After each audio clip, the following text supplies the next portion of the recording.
짧지 않은 인생을 살아보았습니다. 그런데 강력하게 느끼는 것이 있어요.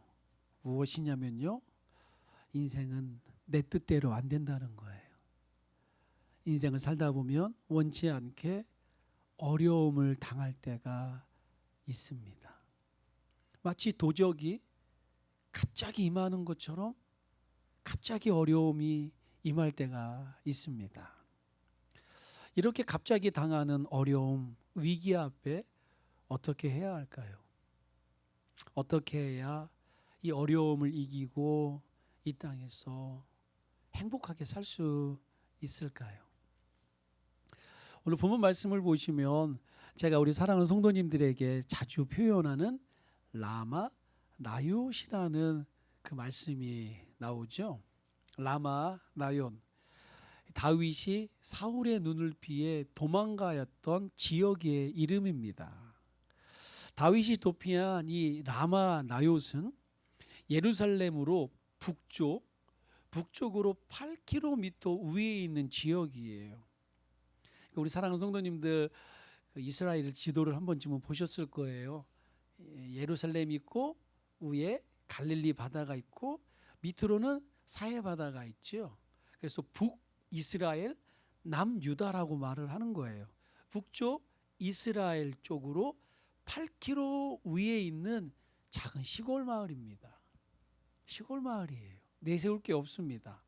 군사적인 요충지도 아니고요. 그렇다고 해서 상업이 발달해 경제가 활발하게 돌아가는 부유한 도시도 아닙니다. 말 그대로 시골이에요. 작은 마을이에요. 어려서 시골에서 자랐거든요. 시골의 특징은 서로 다 안다는 거예요.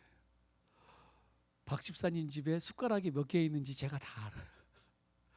저희 집에 무엇이 있는지 우리 주권사님이 다 알아요. 시골의 특징이에요. 시골은 누가 무엇을 하는지, 그 집의 사정이 어떤지 다 알아요. 오늘 다윗이 라마 나얏 시골로 도망갔다라는 건 뭐예요? 다 안다라는 거예요. 어떤 사람이 사울 왕에게 다윗이 라마 나얏에 있나이다 다 아는 거예요. 자그마한 도시에, 자그마한 마을에 다윗이 왔으니 소문이 온 지역에 다 퍼지게 되어 있죠.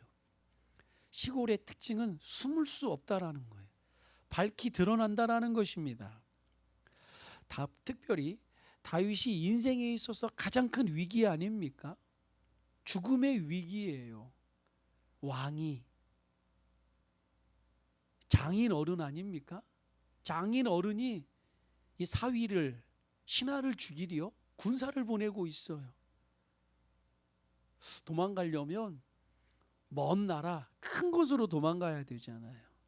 우리 조국 대한민국이 어려움을 당할 때 어디로 도망을 많이 갔죠? 러시아로, 중국으로, 또는 일본으로도 도망을 많이 갔어요. 그래서 독립군들이 러시아와 중국에 많이 있는 거예요. 자그마한 나라에서 숨을 데가 없어요. 그래서 임시정부가 상해에 있는 거예요. 먼 나라로 도망가서 그곳에서 다시 힘을 키우는 거죠. 오늘도 다윗이 도망을 가야 했다면 먼 나라로 도망가야 돼요. 에집트로 도망가든 저 바빌론이로 도망가든 다른 큰 나라로 도망가야 되는데 그러지 않고 밝히 드러나는 시골로 도망을 갔다라는 거예요. 이걸로야말로 말이 맞지 않아요. 제정신이 아니죠. 뭔가 잘못된 것 같아요. 오늘 다윗은 자기의 위기의 순간에 시골 마을로 도망을 갑니다. 자, 그런데 이 시골 작은 마을로 도망간 이유가 있다라는 것이죠. 당시 라마에는 사울의 고향이에요. 그곳에 사무엘이 신학교를 세우고 있습니다. 저의 간절한 기도 제목 중에 하나가 이 선지자 사무엘과 같은 고백이 저에게 있기를 늘 기도를 해요. 사무엘이 그렇게 고백하죠. 내가 하나님과 사람 앞에 죄를 범하였던 적이 있더냐. 내가 언제 이 제사장이라는 선지자라는 직분을 갖고 너에게 헛된 예물을 구하였던 적이 있더냐? 나에게 있던 힘을 갖고 내가 부당하게 사용하였던 적이 있더냐? 있으면 말해봐라. 없다라는 거예요. 하나님과 사람 앞에 늘 정직하게 깨끗하게 신실하게 살았다 고백합니다. 오늘 저의 고백이 사무엘과 같은 고백이 저에게 있기를 바라요. 하나님과 우리 사랑하는 성도님들 앞에 떳떳한 주의 종이 되기를 바랍니다. 마지막 한 영혼을 위해서 복음을 전하며 진실한 사랑과 공동체를 이루는 하나님이 찾으시는 사무엘과 같은 주의 종이 되기를 여러분이 같이 기도해 주시기를 바랍니다. 자, 그 사무엘이 자기의 고향 라마에서 선지자 신학교를 세운 거예요. 하나님의 영이 강력하게 임하는 것 아니겠습니까? 신학교예요. 우리 좋은 쪽으로 생각하자고요. 긍정적으로 아름다운 쪽으로 생각하자고요. 제가 처음 94년도에 신학교에 들어갔을 때 뜨거웠어요. 예배 시간마다 수업이 예배 시간이에요. 수업이 1교시 뜨겁게 찬양을 드리며 예배를 드려요. 그리고 하나님 말씀, 그 말씀을 붙들고 지금도 제 동기들이 생각이 나요. 제2의 빌리그리암이 되게 하옵소서. 땅끝까지 복음을 전하게 하옵소서. 하나님 제2의 무디가 되게 하시며 인권이 죽어져가는 저 어두운 골짜기에 제2의 마틴 루터킹 목사가 되게 하옵소서. 하나님 존 웨슬리가 되게 하옵소서. 스펄전이 되게 하옵소서. 하나님 저에게 성령의 말씀을 주시사 마틴 로이드 목사님처럼 하나님 말씀을 담대히 증거하게 하옵소서. 우리 동기들이 그렇게 뜨겁게 기도를 했어요. 금식하며 기도하고 학교 뒷산에 올라가 나무 뿌리 잡으며 하나님 죽어가는 영혼 살리게 하옵소서. 지금도 그 동기들이 전 세계에서 각처에서 아름답게 사역을 감당하고 있는 줄 믿습니다. 저도 이곳에서 우리 사랑하는 성도님들과 함께 예배를 드리고 있고요. 자, 신학교예요. 뜨거운 예배가 있습니다. 말씀과 찬양과 기도가 있습니다. 그곳에 하나님의 영이 충만하게 임하는 거예요. 오늘 우리 남가주 어노인팅 교회에 하나님의 영이 충만하게 임하는 줄 믿습니다.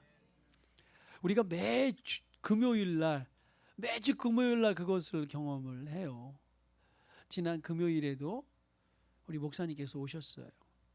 오셔서 말씀을 전하러 오셨는데 제가 우리 강사 목사님들을 섭외할 때 그렇게 말합니다. 작년 이곳에 교회 터를 잡고 이제 교회를 세웠습니다. 팬데믹 기간이어서 성도는 그렇게 많지 않습니다. 그러나 천군 천사가 함께하고 하나님의 은혜가 충만한 교회입니다. 오셔서 하나님의 은혜를 나눠주시지요. 자, 그러면 강사 목사님들이 금요일마다 오시잖아요. 근데 그분들이 똑같이 이구동성으로 하시는 말씀이 우리 교회가 작잖아요. 천장도 낮고 공간도 좁고 내세울 게 뭐가 있겠습니까? 그런데 그분들이 오셔서 하시는 동일한 말씀은 문을 열고 딱 들어오시자마자 라마 라이옷에 성령이 임한 것처럼 성령 하나님 그 마음을 감싸는 걸 느낀대. 오셔서 딱 기도하면 그렇게 성령의 역사함이 푸근하고 마음이 기쁘고 하나님이 이 교회에 대한 비전을 보여주신다라는 거예요. 지난 금요일에 오신 목사님도 동일한 말씀을 하시며 목사님 하나님께서 크게 역사하시는 교회네요. 이게 뭐 무당이 얘기가 아니라 한 사람이라면 그럴 수 있겠지만 오시는 분마다 동일하게 말씀을 하시는 거예요. 하나님이 크게 은혜 주셔서 자리가 부족하겠네요. 목사님의 입이 아닌 성도들의 입에서 더 큰 성전을 달라고 기도하시겠네. 그분들이 말씀하시는 거예요. 그 전 금요일에도 오셨던 모든 분들이 동일하게 하시는 말씀이 저에게 오셨더니 은혜와 사랑이 충만하더라. 오늘 라마 라이옷이 바로 이랬다라는 거예요. 뜨거운 예배와 찬양과 기도, 하나님의 성령의 역사가 강력하게 임하자 라마 라요스는 지역이에요. 동네예요. 그런데 그 지역과 동네에 하나님의 영이 충만하자 그곳에 온 모든 사람이 성령의 충만함을 받는 거예요. 이게 성령의 역사입니다. 인위적으로 성령을 조작한 것이 아니라 성령 하나님이 강력히 역사하시자 하나님의 종이 말씀을 대언하고 그곳에서 말씀이 증거되고 주위의 선지자 생도들이 은혜를 사모하는 자들이 간절히 예배하자 어떤 특별한 퍼포먼스가 없어도 특별한 이벤트가 없어도 그곳에 성령의 역사하더라는 거예요. 문을 열고 들어오자마자 성령이 임하는 것입니다. 하나님의 역사함이 있더라.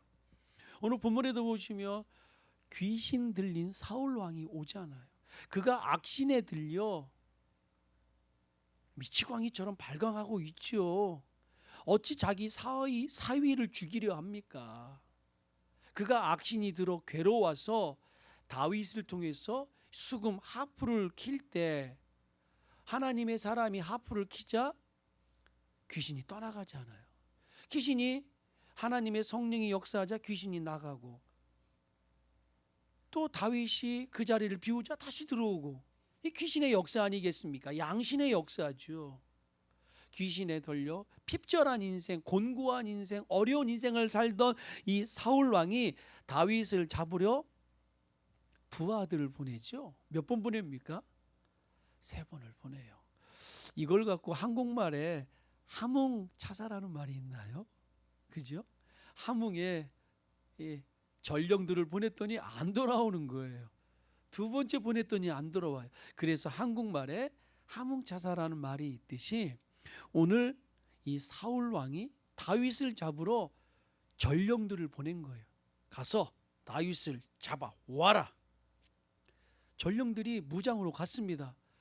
다윗을 잡으러 갔는데 라마에 딱 도착하자마자 성령이 임하니까 이 전령들이 거기서 주님을 예배하고 있는 거예요. 돌아가지 않습니다. 이게 어찌된 일이냐. 다시 2번째 전령들을 보냅니다. 동일한 역사가 나타나는 것이죠. 3번째도 보내요. 마지막에는 사울 왕 자신이 라마에 가게 됩니다. 그러자 사울 왕도 그곳에서 성령의 역사가 임하자 하루 반나절을 예언을 하죠. 그래서 성경에 기록되어 있는 우리가 웃을 수밖에 없는 속담, 사울도 선지자 중에 하나이더냐. 바로 여기서 생긴 말이에요. 그럴 수 없다라는 거죠. 말이 되느냐? 아니 어찌 귀신 들린 사울이 선지자처럼 예언을 하더냐. 있을 수 없는 일이 일어났다. 어떻게? 성령의 역사로 말미암아 귀신 들린 사울이 하나님을 찬양하며 예언을 하더라는 것입니다. 강력한 역사가 임하자 그곳에 회복의 역사가 있더라는 것입니다. 바로 오늘 이 자리가 우리가 예배하는 자리가 바로 영적 라마 라요스의 자리가 되길 축원합니다. 저와 여러분이 하나님을 만나고 다윗이 회복되었던 것처럼 회복되는 인생, 그리고 그것에서 다시 점프하여 하나님의 영광을 위해서 힘있게 살아갔던 다윗과 같이 오늘 우리가 하나님의 은혜 받아 회복되어 이 시대 우리를 향한 하나님의 뜻이 저와 여러분을 통해서 온전히 이루어지는 그 간절한 은혜가 있기를 예수님의 이름으로 축원합니다. 이 영적인 라마 라요스의 특징은 그곳에서 선지자들이 하나님의 그 은혜를 받아 예배하며 말씀을 연구하고 찬양하며 이 시대를 주옵소서 사명감에 불타 기도했다라는 것입니다. 하나님께서 기뻐하시는 충만한 예배가 있자 회복함, 다시 회복함이 있더라는 것입니다. 자, 그렇게 본다면 오늘 우리 시대에 우리 교회에 여러분에게 가장 필요한 것이 무엇이겠습니까? 영적 이 라마 라요스의 은혜가 오늘 우리 교회와 여러분에게 있어야 할 줄 믿습니다. 하나님만 예배하는 예배, 하나님 말씀 붙들고 이 산지를 내게 주소서 하는 그 눈물의 기도가 오늘 저와 여러분에게 회복되어야 할 줄 믿습니다. 이 은혜가 있을 때 사울도 성령 충만함을 받고 다윗도 회복이 되고 하나님의 은혜가 있더라는 것입니다. 다윗은 위기의 순간에 목숨을 지킬 수 있는 가장 안전한 장소가 아닌 예배의 자리, 은혜의 자리, 기도의 자리로 나아갔다라는 것입니다. 첫 번째입니다. 성도가 위대할 수밖에 없는 이유. 여러분 그 이유를 아십니까? 하나님 여러분을 왕같은 제사장이요, 그 무엇과도 비교할 수 없는 존귀한 하나님의 자녀로 택해 주시고 불러주셨습니다. 오늘 성도가 위대할 수 있는 이유 무엇이냐면 바로 성도는 죽음의 자리에서 생명의 자리로 바뀌었기 때문에 그렇습니다. 역전시키는 능력이 바로 우리 하나님께 있다라는 거예요. 우리의 능력으로는 죽음을 이길 수가 없습니다. 여러분 기억하십니까? 저 중국의 진시 황제가 영원히 살고자, 영원한 생명을 얻고자 제주도에 그리고 마라도까지 불루초를 구하기 위해 사신을 보내잖아요. 알렉산더 대왕이 영원히 살 것 같지만 아니에요. 다 죽음을 맞이하더라는 것입니다. 아무리 큰 부와 능력과 권력이 있다 할지라도 죽음을 이길 수는 없는 거예요. 그런데 우리 주 예수 그리스도는 십자가에서 죽음을 생명으로 승리한 줄 믿습니다. 그 능력이 저와 우리에게 있는 것이 아니라 바로 우리 하나님께 있다라는 거예요. 바로 전능하신 하나님의 은혜가 그 사람에게 임하자 죽음이 뛰어넘는 거예요.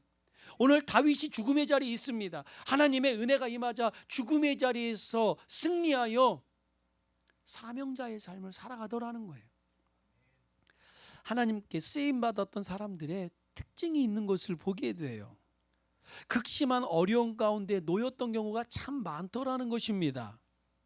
어쩌면 하나님께서는 우리에게 이 어려움을 통해서 진주와 같이 보석과 같이 거듭나기를 원하는 하나님의 뜻이 있지 않을까요? 그래서 그것을 극복하여 더 강한 하나님의 군사, 하나님의 자녀, 하나님의 성도로 거듭나기 원하는 하나님의 뜻과 계획이 있는 것은 아닐까요? 지금 암만큼 위험했던 병이 옛날에는 폐병이라는 게 있습니다. 그렇죠? 저도 어릴 때 시골에 살 때 지금도 생각이 나더라고요. 컬럭컬럭 기침을 하시는 거예요. 그러면 저희 아버님과 어머님이 그 집 근처는 가지 말라고 그러시는 거예요. 가시는 말씀이 그거예요. 그 집이 나빠서가 아니야. 폐병에 걸렸어. 근처에 갔다 폐병 걸리면 죽어. 가지 마. 애들하고도 놀다도 그 근처는 가지 마. 그 집이 나빠서가 아니야. 가서 병에 걸릴 수 있기 때문이야. 지금도 생각이 나요. 컬럭컬럭 그러다가 하얀 수건이 빨갛게 피로 물들고 그렇게 3개월 6개월 지나다 보면 어느새 장례를 치르는 거예요. 옛날 1970년대 80년대만 해도 있잖아요. 폐병은 죽음의 병이었어요. 그런데 요즘은 그런가요? 그렇지는 않은 것 같아요. 그런데 이 코비드 19에 이 코로나가 무서운 것이 그것이 폐로 전이가 되면 그래서 좀 우리가 이제 무서웠던 건 아니겠습니까? 그런데 예전에는 이 폐병이 암병만큼 그렇게 무서웠던 때가 있었습니다. 지금은 소천하시고 안 계신 그 한경직 목사님께서 28살에 폐병에 걸리셨어요. 제가 부산 영락교회에 있었기 때문에 그 영락교회의 그 스토리를 참 많이 들었거든요. 한경직 목사님께서 28살에 폐병에 걸리신 거예요.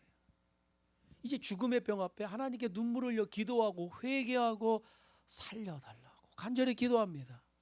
그리고 목사님께서 늘 입버릇 하셨던 말씀이 나는 오늘 우리가 드리는 이 예배가 마지막일 수 있다. 마지막일 수 있다. 마지막이다라는 마음으로 예배를 드리니 얼마나 정성스럽게 예배를 드리겠어요. 그리고 본인이 신사참배했던 걸 눈물로 마지막까지 얼마든지 정당화시킬 수 있었습니다. 얼마든지 합리화시킬 수 있었어요. 그러나 변명하지 아니하시고 마지막 그 어르신이 돌아가시기 전까지 나는 신사참배한 죄인입니다. 신사참배한 죄인입니다. 젊은 목회자들에게 나는 신사참배한 죄인입니다. 하나님이 나를 구원하셨어요.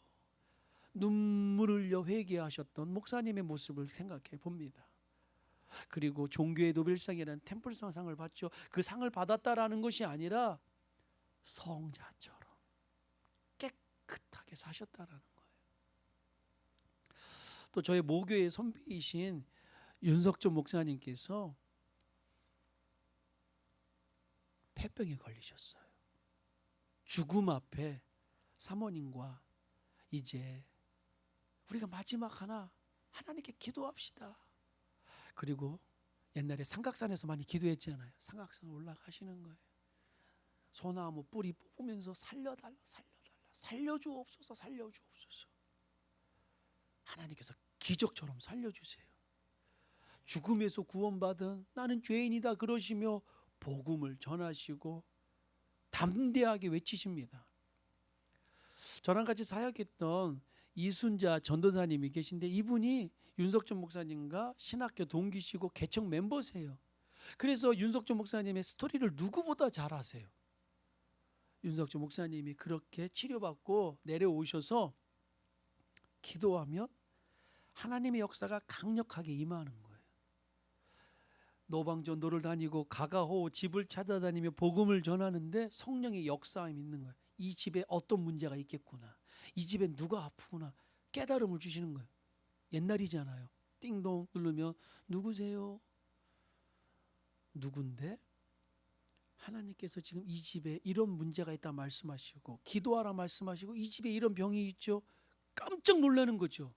옛날이잖아요. 지금은 이런 전도는 뭐 사기꾼 하냐 뭐 그러는데 옛날에는 순박했잖아요. 깜짝 놀라는 거죠. 목사님이 들어가셔서 기도하면 그 자리에서 병자가 낫는 거예요. 그 자리에서 예수 영접이 나타나는 거예요. 지금도 한국교회와 전 세계 위해서 생명 걸고 복음 전하지 않습니까? 하나님께서는 때때로 극심한 어려움과 고통과 질병을 통해 하나님의 사람을 연단시키는 것을 보게 됩니다. 뚫고 나오라는 거예요. 주저앉지 말고 뚫고 나오라는 거예요. 나와서 하나님의 영광을 나타내라. 질병 때문에 주저앉지 마라. 가난 때문에 주저하지 마라. 뚫고 나와서 복음을 외치라는 것이지요. 어쩌면 저에게도 좀 동일한 은혜가 있는 것 같아요. 어려서 시골에 살면서 극심한 가난과 예수 믿지 않는 불신 가정에서 제가 말씀드렸잖아요. 깡패들이 저 문 앞에서 교회를 못 들어가게 막았다고. 예배 드리고 있는데 그 꼬맹이 우리 아들들이 있는데 저만한 나이 꼬맹이가 앞에서 예배를 드리고 있는데 이 건달들이 와서 데리고 가는 거예요. 그럼 여러분은 막아줄 거 아니에요. 아니요. 아무도 못 막아요. 건달이니까, 조폭이니까, 무서우니까. 울면서 끌려나갔습니다. 하나님께 눈물로 금식하며 우리 가정을 구원하소서. 하나님 종을 목회자로 삼아 주옵소서. 극심한 고난을 뚫고 나왔더니 오늘 여러분 앞에 이렇게 복음을 증거하는 주의 종이 된 것 아닌가 생각해 봅니다. 하나님은 어려움을 통해서 그 어려움을 통해서 하나님을 만나기 원하십니다. 오늘 다윗이 그 어려움 가운데 죽음의 그늘에 있을 때 하나님이 그를 끄집어 광명한 빛, 은혜의 자리로 이끌어 세우신 줄 믿습니다. 다윗이 지금 죽을 수밖에 없는 상황이에요. 죽을 수밖에 없는 상황에서 그 죽음에서 생명으로 옮기시는 하나님의 은혜가 다윗에게 있었다라는 것입니다. 오늘 그 은혜가 저와 여러분에게 임하길 예수님의 이름으로 축원합니다. 두 번째는요, 오늘 이 본문의 말씀을 보는 가운데 하나님의 섭리적 보호와 은혜가 있어요. 자, 다윗을 보시기 바랍니다. 하나님의 기름 부음을 받아 왕이 될 사람이에요. 이제 사울 왕의 뒤를 이어 이스라엘의 건국 이래 두 번째 왕이 될 사람이에요. 자, 이거야말로 개천에서 용난 것 아닌가요? 선지자 사무엘이 아버지 이새에게 와서 하나님이 나로 하여금 이곳으로 인도한다. 이곳에 이스라엘의 두 번째 왕이 있다 하신다. 너희의 아들들을 데려오너라. 첫째, 둘째, 셋째, 넷째, 다섯, 여섯, 일곱째. 아버지가 뭐라고 말하죠? 이제 없나이다. 사무엘이 아닌데 하나님이 이 집에 있다 하셨는데 더 없느냐? 막내가 있나이다. 아버지도 아들을 인정하지 않아요. 어린 아들이에요. 이 꼬맹이가 무슨 왕이 된단 말입니까? 그리고 지금 들에서 양을 치고 있나이다. 아버지도 인정하지 않던 아들. 그런데 하나님은 사무엘을 통하여 그 어린 다윗에게 기름을 부으시고 이스라엘의 두 번째 왕으로 삼으십니다. 이거야말로 개천에서 용난 거죠. 그랬던 다윗이 골리앗을 죽이고 사울의 그 사랑스러운 딸을 아내로 맞이하는 거예요. 목동이 왕의 사이가 되고 장수가 된 것이죠. 이제 인생이 핀 것 같고 성공한 것 같았습니다. 그런데 그렇던가요? 아니요. 오히려 귀신 들린 사울 왕으로 말미암아 죽음을 경험하게 됩니다. 쫓겨나고 산으로 들로 도망 다녀야 되는 비참한 인생을 살아가는 것이죠. 자, 오늘 여기서 우리가 살펴보고자 하는 말씀은 이것입니다. 성도는 어려움을 당하지만 하나님께서 반드시 피할 길을 주신다는 걸 믿으시길 바랍니다. 하나님이 너희에게 시험 당함을 허락지 아니하시고 시험 당할 쯤에 또한 피할 길을 내서 너희로 능히 감당하게 하시느니라. 아멘. 하나님은 지극히 미쁘시고 의로우사 저와 여러분이 시험 당함을 허락지 아니하신다 말씀하십니다. 시험 당할 때 피할 길을 주시는 줄 믿습니다. 오늘 본문의 말씀 19장 18절의 말씀을 보시면 다윗이 도피하여 라마로 가서 사무엘에게로 나아갔어. 사무엘이 자기에게 행한 일을 다 전하였고 다윗과 사무엘이 나이옷으로 가서 살았더라. 자, 오늘 말씀을 보면 다윗이 어디로 피했다고요? 오늘 하나님의 종에게 은혜가 있는 라마 나이옷으로 도망하였다라는 거예요. 라마 나이옷은 다시 말씀드립니다. 예배의 자리요, 은혜의 자리요, 기도의 자리요, 헌신의 자리요, 하나님을 만나는 자리로 나갔다라는 것입니다. 여기서 사람을 찾아갔습니까? 맞죠. 사무엘을 찾아갔죠. 그런데 사무엘이 누굽니까? 하나님의 종, 하나님 말씀을 증거하는 참종 아니겠습니까? 사무엘을 찾아간 것이 아니라 사무엘을 통해 역사하시는 하나님을 찾아간 줄 믿으시길 바랍니다. 그 사무엘을 통해서 예배와 찬양과 기도와 말씀이 증거되었다라는 것이지요.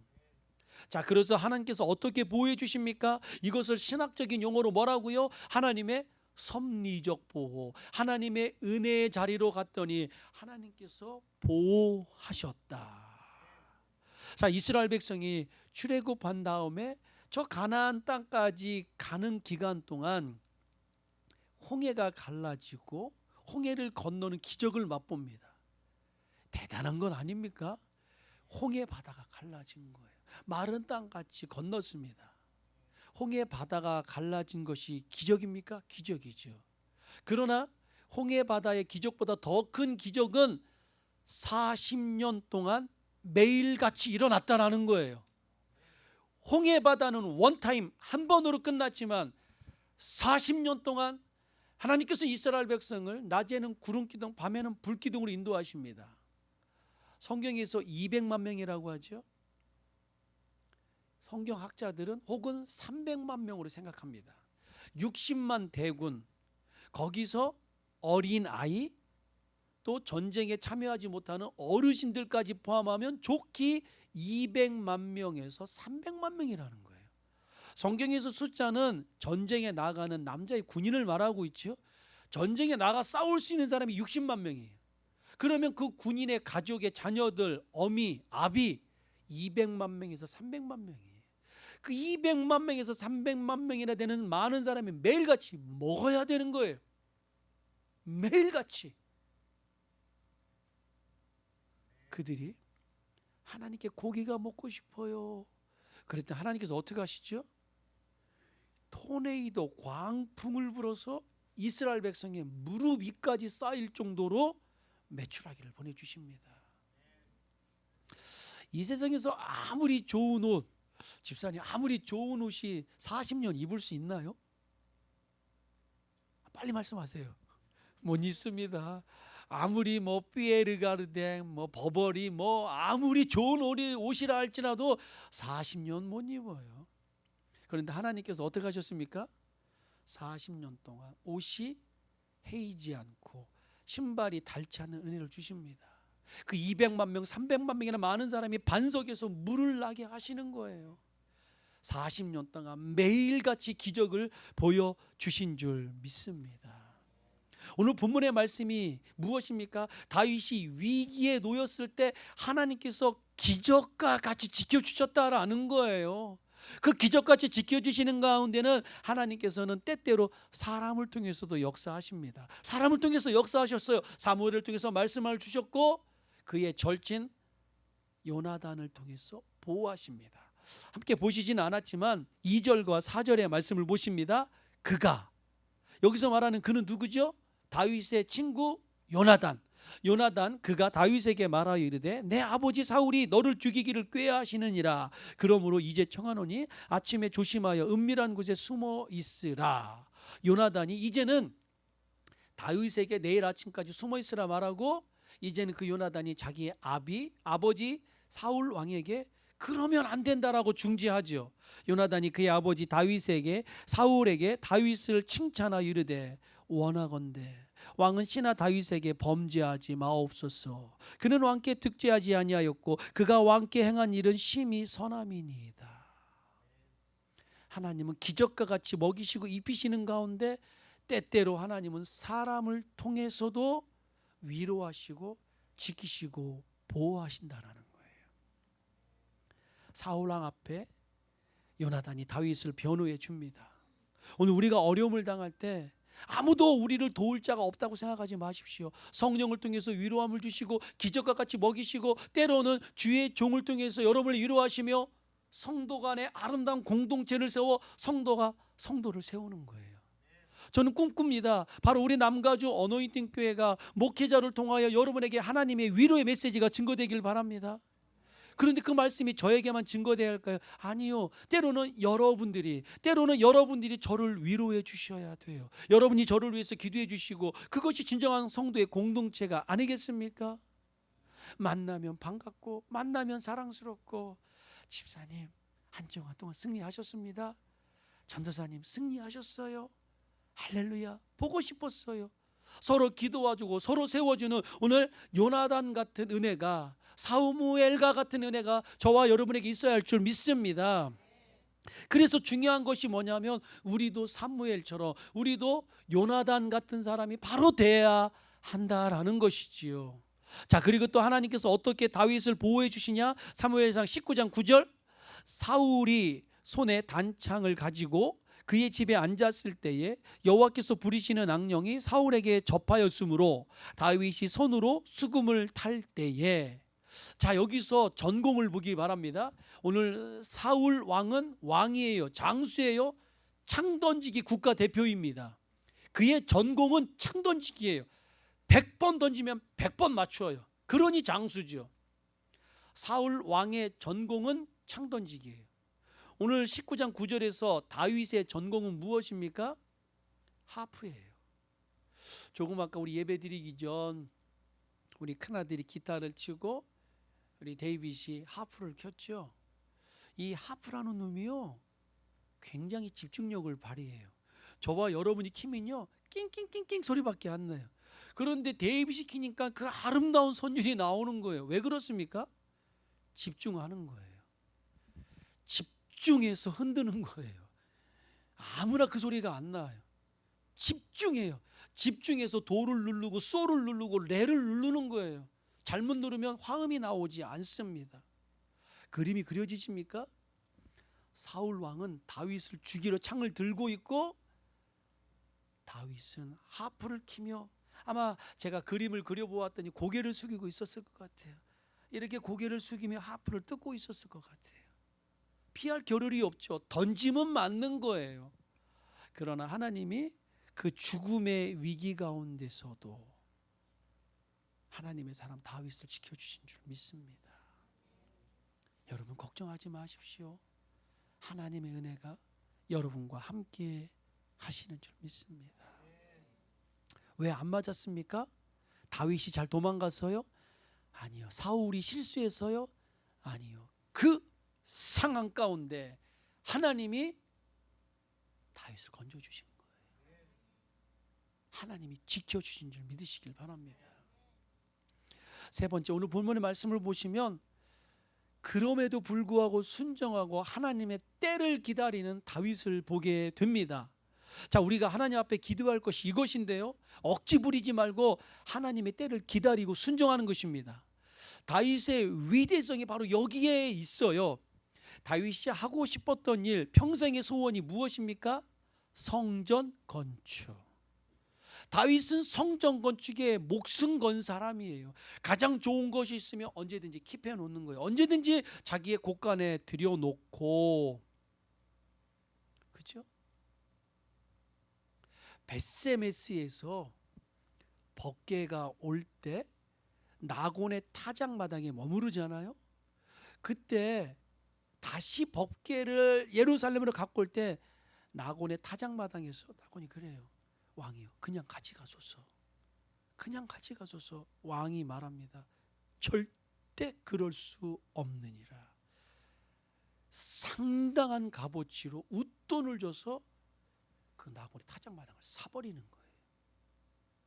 다윗은 결코 하나님 앞에 공짜를 바라지 않았어요. 자기가 할 수 있는 한 레바논의 백항목을 자기의 곳간에 들여놓고 자기가 할 수 있는 한 최선을 다해 성전 건축을 준비합니다. 자, 그런데 하나님께서 어떤 응답을 주시죠? No. 이유가 무엇입니까? 네 손에 피를 묻혔느니라. 자, 다윗이 거기에서 하나님께 그럴 순 없습니다, 내가 누구입니까? 혈기 부리든가요? 혹시 여러분은 그런 적 없습니까? 하나님 앞에 하나님 살아계시면 왜 그렇습니까? 불평 불만한 적 없습니까? 그런데 오늘 다윗은 그랬습니까? 아니요. 다윗이 하나님 앞에 그렇게 큰 죄가 있습니까? 없습니다. 하나님이 노라는 그 말에 다윗은 아멘. 하나님이 노라 하시니 아멘. 내가 아니면 나의 아들을 통해서 이루실 줄 믿습니다. 그리고 다윗이 마지막 숨죽이기 직전 아들 솔로몬에게 그 유명한 다윗의 유언을 하죠. 너는 대장부가 되라. 그리고 내 평생의 수건인 성전 건축을 이루어 다오. 모세를 기억하십니까? 40년 동안 출애굽하여 이제 느보산에서 언덕이에요. 내려다 보이면 가나안 땅이에요. 그 계곡 하나만 건너면 되는 거예요. 하나님이 뭐라 하십니까? No. 그 음성에 모세가 아멘. 오늘 여러분이 계획하고 원하는 가운데 하나님이 노라고 말씀하시면 여러분은 뭐라 말씀하시겠습니까? 오늘 다윗의 위대성이 여기에 있는 거예요. 자기네 평생의 수건이자 소원인 자기의 비전인 성전 건축에 하나님이 노라 하시자 아멘. 아멘. 제가 이렇게 교회를 개척해 보니 다윗의 마음을 알 것 같아요. 좋은 거 있으면 다 교회 가고 싶은 거예요. 좋은 거 있으면 다 교회다 드리고 싶은 거예요. 우리 권사님들, 우리 사랑하는 성도님들, 우리 권사님 기억하시지 않습니까? 제가 권사님의 말씀을 들었는데요, 가장 좋은 거 있으면 목사님에게 먼저 드리지 않으셨어요? 가장 좋은 거 있으면 교회 예배당에 먼저 드리지 않으셨습니까? 오늘 다윗이 그랬다니까요. 가장 좋은 거 있으면 주의 종에게 교회에다 드리고 싶었던 그 다윗의 마음. 그런데 하나님께서 아니라는 거예요. 그 음성에 순종하고 아들 솔로몬이 성전 건축을 줄 수 있도록 준비하는 삶, 기다리는 삶을 살았다라는 것입니다. 오늘 할 수 있는데 하지 않는 것, 그것이 하나님께서 원하는 믿음이 아닐까요? 하나님의 때를 놓고 기도할 줄 알고 참을 줄 아는 다윗의 은혜가 저와 여러분에게 임하길 예수님의 이름으로 축원합니다. 하나님께서 오늘 여러분에게 이 팬데믹의 고난을 통해 하나님께서 여러분을 훈련하고 계십니다. 더 강한 군사로 하나님의 백성으로 거듭나기를 원하는 줄 믿습니다. 그렇다면 우리가 오늘 무엇을 해야 합니까? 라마 나요스로 가야 할 줄 믿습니다.